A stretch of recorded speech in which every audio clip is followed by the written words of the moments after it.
नमस्कार साथियों, स्वागत है सभी का केडी ऑनलाइन क्लासेज के यूट्यूब चैनल पर।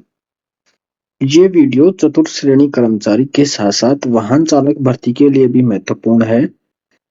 प्रतिशत का वीडियो चल रहा था, उसी के अंदर ये पार्ट तीसरा रहने वाला है।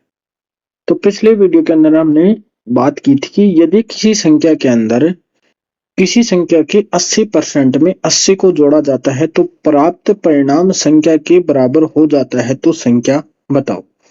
उसी टाइप पर आधारित अगला क्वेश्चन है, यदि किसी संख्या के 75% में 75 को जोड़ा जाता है तो प्राप्त परिणाम संख्या के बराबर हो जाता है, तो संख्या बताओ। बात करें कि हमने मानी संख्या 100। हमने संख्या क्या मानी? 100। 100 के 75% में 100 का 75 कितना होगा? 75। उसके अंदर कोई संख्या जोड़ी जाती है तो प्राप्त परिणाम क्या आता है? 100। परिणाम क्या आता है? 100। 75 के अंदर हम क्या जोड़े कि संख्या 100 प्राप्त हो, तो कितना जोड़े? 25। हमारे हिसाब से कितना जोड़ा गया? 25। और क्वेश्चन कह रहा है कि कितना जोड़ा जाता है? 75। तो 75 बटा 25 गुणा 100। 25 75। 3 को 100 से गुणा किया तो कितना आया? 300। तो वो संख्या क्या है? 300। अगर हम इसको x से करना चाहें तो x से कैसे करेंगे? माना संख्या कितनी है? x। संख्या कितनी है? x। तो x के 75% में कितना जोड़ा जाता है? 75। तो संख्या क्या प्राप्त होती है? x। इसको हल करेंगे तो 25 से काटा, 25 75, 25 चौक 100। तो ऊपर क्या बचा? 3x बटा 4 बराबर क्या आया? x minus 75। जब हम इसको सोल्व करेंगे तो क्या आएगा? 3x बराबर 4x माइनस 75 को 4 से गुणा किया तो कितना आया? 300। x इधर आएगा तो 3x माइनस 4x बराबर माइनस 300। माइनस x बचा, इधर क्या बचा? माइनस 300। माइनस माइनस प्लस, तो x बराबर क्या आया? 300। तो वो संख्या क्या प्राप्त हुई? 300। अगले टाइप की हम बात करें। अगला टाइप है, यदि आयत की लंबाई में 25% की वृद्धि कर दी जाए तो चौड़ाई में कितने परसेंट की कमी करें ताकि क्षेत्रफल यथावत बना रहे। माना पहले आयत का क्षेत्रफल कितना था? 100। 100 में कितने की वृद्धि की? 25% की वृद्धि की, तो क्षेत्रफल कितना हो गया?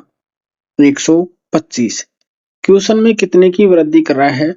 25 की। और वर्तमान क्षेत्रफल कितना हो गया? 125। तो कितने की कमी करेंगे? 25 एकम 25, 25 पंजे 125, 5 से काटा, 5 दूनी 10। यानी 20% की क्या करेंगे? कमी करेंगे।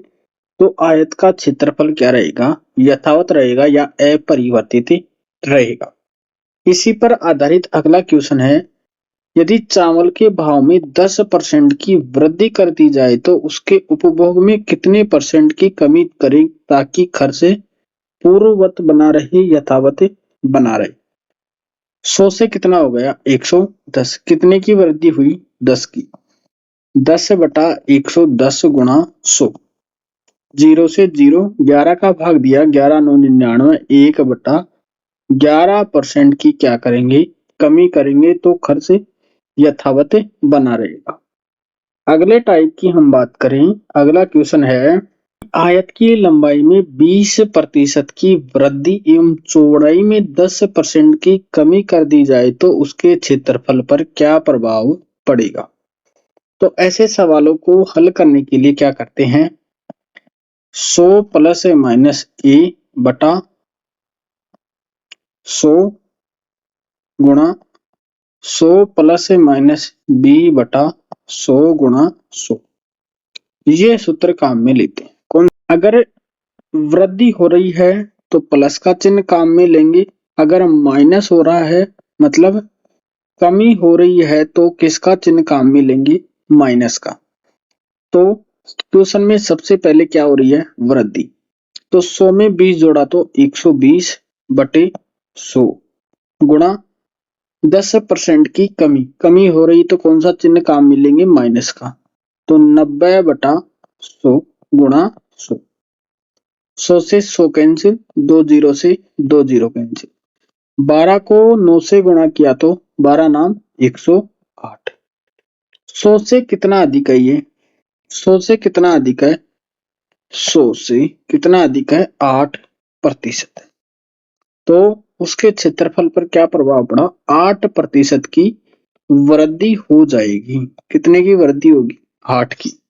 इस क्वेश्चन के लिए हम दूसरा फॉर्मूला है वो काम में लेंगे, कौन सा, a plus minus b plus minus a b बटा 100। इस फॉर्मूले को काम में लेकर हल करेंगे, क्योंकि कई बार एग्जामिनर यहाँ परसेंट की जगह p दे दिया या q दे दिया या a दे देता है या b दे देता है। तो जब वो a और b के अंदर दे देता है वृद्धि और कमी, तो ये फॉर्मूला काम नहीं करता। तो वहां कौन सा फॉर्मूला काम करेगा, ये वाला। यानी प्लस तो कब आएगा, वृद्धि। यदि क्वेश्चन में वृद्धि हो रही है तो प्लस काम मिलेंगे, माइनस का मतलब है कमी। यानी कमी हो रही है तो माइनस और वृद्धि हो रही तो प्लस काम मिलेंगे। अगला क्वेश्चन है कि आयत की लंबाई में p% की कमी व चौड़ाई में q% की वृद्धि की जाए तो उसके क्षेत्रफल पर क्या प्रभाव पड़ेगा। तो हम कौन सा सूत्र काम में लेंगे, a plus b plus minus a b बटा 100, ये सूत्र काम में लेंगे। तो p% की कमी हो रही थी, मतलब माइनस प्लस क्यों की वृद्धि हो रही है तो प्लस क्यों, माइनस को और प्लस को गुणा करेंगे तो क्या आएगा, माइनस पी क्यू बटा 100। ये हमारे पास क्या आया, इतने की क्या होगी, परसेंट की प्रभाव पड़ेगा उसके क्षेत्रफल पर। तो कौन सा ऑप्शन है, डी ऑप्शन। तो राइट आंसर क्या रहेगा, ऑप्शन डी। अगला क्वेश्चन है, एक विद्यालय में 1100 लड़के हैं, 900 लड़कियां हैं, परीक्षा देते हैं, लड़कों पर 50% और लड़कियों पर 40% पास होते हैं, तो कितने परसेंट छात्र फेल होते हैं। विद्यालय के अंदर लड़के कितने हैं, 1100 लड़के। क्या पूछा है, फेल। 50% लड़के पास होते हैं तो फेल भी कितने होंगे, 50%। तो 1100 का कितना निकालेंगे, 50%। 2 से 2, 11 पूरा 55, यानी 550 विद्यार्थी पास होते हैं लड़के। और लड़कियां टोटल कितनी है, 900। कितनी पास होती हैं, 40। फेल कितनी होंगी, 60 बटा 100, 2 जीरो से 2 जीरो, 9 चिकी 100, यानी 540 फेल। टोटल विद्यार्थी कितने हुए, टोटल विद्यार्थी कितने हुए, 2100 और 900 2000। और फेल कितने होते हैं, 940 540 और 550, 0 9 1090 विद्यार्थी फेल होते हैं। हमारे से क्या पूछा है, फेल प्रतिशत।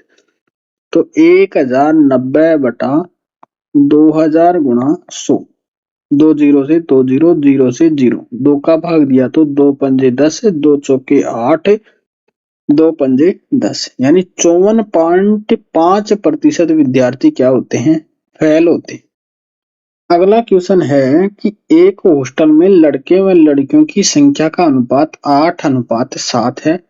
यदि लड़कों का 30% और लड़कियों का 80% भाग कैरम खेलता है तो कितने प्रतिशत छात्र कैरम नहीं खेलते।